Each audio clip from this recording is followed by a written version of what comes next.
This is Short-Term Rental Management, the show that is all about short-term rental property management with your host, yours truly, Luke Carl. Cashflow Carl here to talk about rental real estate, rental income, vacation rentals, awesome places for people to have vacations with their family and create memories, cash flow, and rental real estate. And today we're going to talk about reviews. They are hot topic. And are they too important?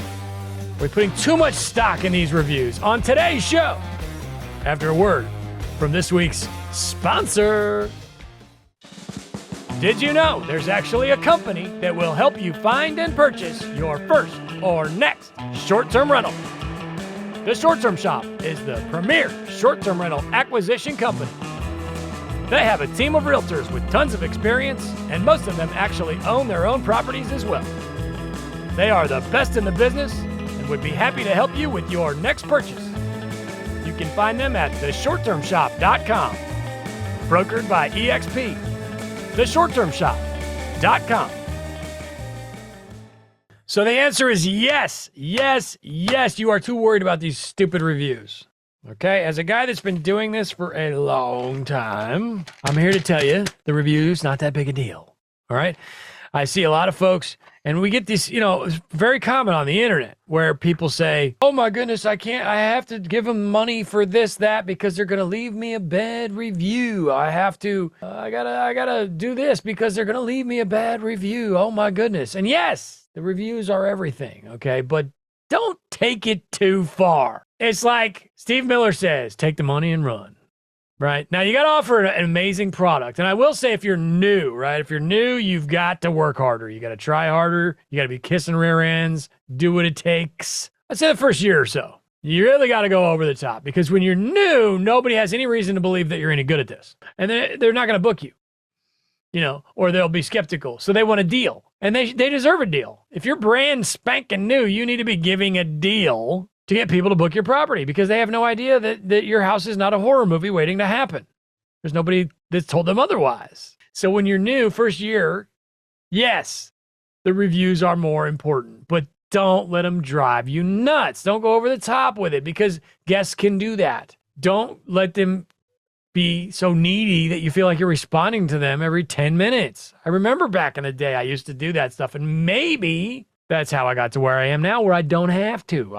I'm able to breathe. I'm a little breathing room. Maybe. But looking back on it, I wish I would have breathed more in the early days. I feel like I was too givey. I'm making up words over here, but too available. Quite frankly, giving them more than they even wanted or needed a lot of times. Now, my management style has changed a bit over the years, and I think a lot of that has to do with the fact that I've got great reviews now. I don't have to try so hard. But they don't even, it's like I get better reviews now giving them the space than back when I was choking them, giving them too much, So you can be overbearing with the information, shoving it down their throat that you are so good at this that how dare they not give you a 5-star review? I try so hard. And I'm guilty of it. I do the same thing. You try and you get a little sentimental with them, say, "Oh, my family would appreciate it if you gave us a great review." But don't take it too far. I don't think we need to be exchanging cash for reviews. First of all, it's reverse extortion. You need to be careful with that. You could probably get in trouble for it if you do it wrong,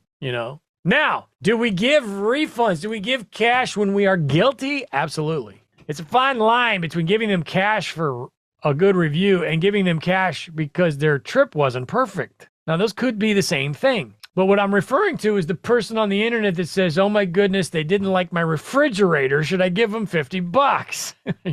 I'm making up a ridiculous scenario. It's, I didn't actually hear that, but you do. You see stuff like that. And you're just sitting there like, what? No. Now, is a good review worth $50? Absolutely. Because reviews are great cash on cash return. And you got a lot of folks that are out there complaining about the platforms, and I'd rather get off platform so I don't have to deal with reviews. Well, guess what? You start building up that off-platform business, next thing you know, you're dealing with Google reviews. So not really a good reason to get out of the platforms, because you're going to end up with reviews anyway. But, over time, the smoking kick-ass reviews, that's where the money comes from. I do believe that's why I get booked before everybody else. I've got a great product, got a fantastic product, I've got good prices, and I've got more reviews than just about everybody in all of my markets.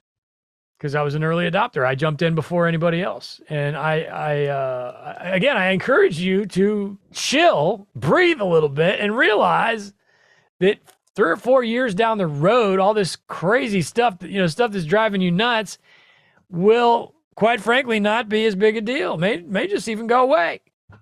Because you've got all these reviews. Join me live every Thursday for a weekly Q&A all about short-term rental. If you like my vibe, if you're digging the long hair extraordinaire, Cash Flow Carl, and want to ask me questions in real time, join me at strquestions.com.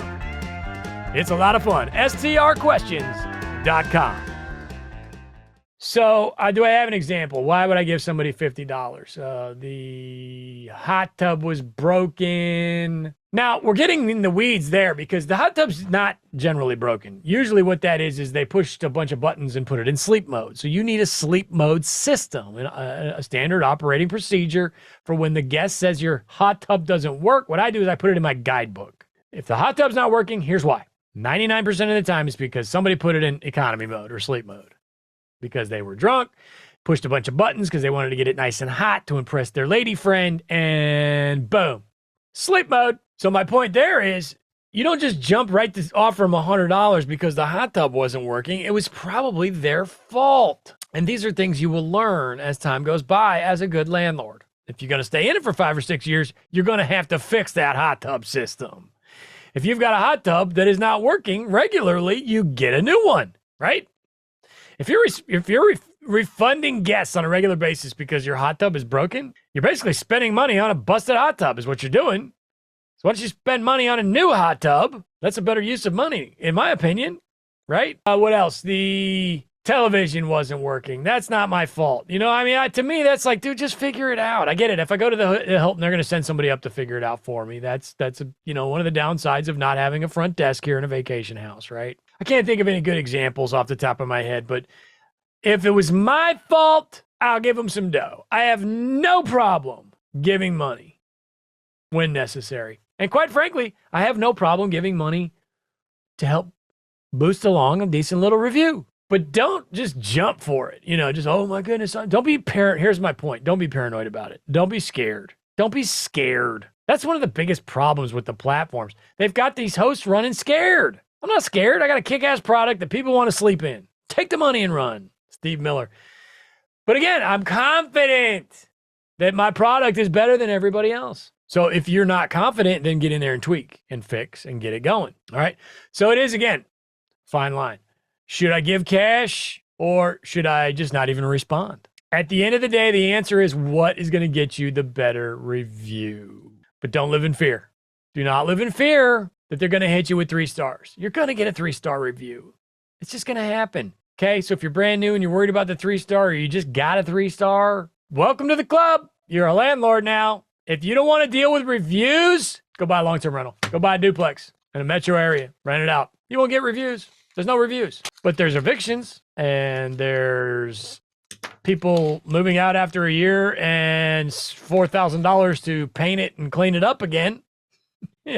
That's real life. That's why we get into vacation rentals. Well, that and because we love going on vacation. We love vacation towns. I live in a vacation town. I love every second of it. I love my long terms. Don't get me wrong. But if you're worried about the reviews, go buy a duplex. Bye-bye reviews. But a whole nother set of problems, So don't let them drive you nuts with it. Don't let them hold it over your head. But at the same time, don't be afraid to give them some dough. And quite frankly, if you've got a disgruntled guest, throw them $50, smooth it over.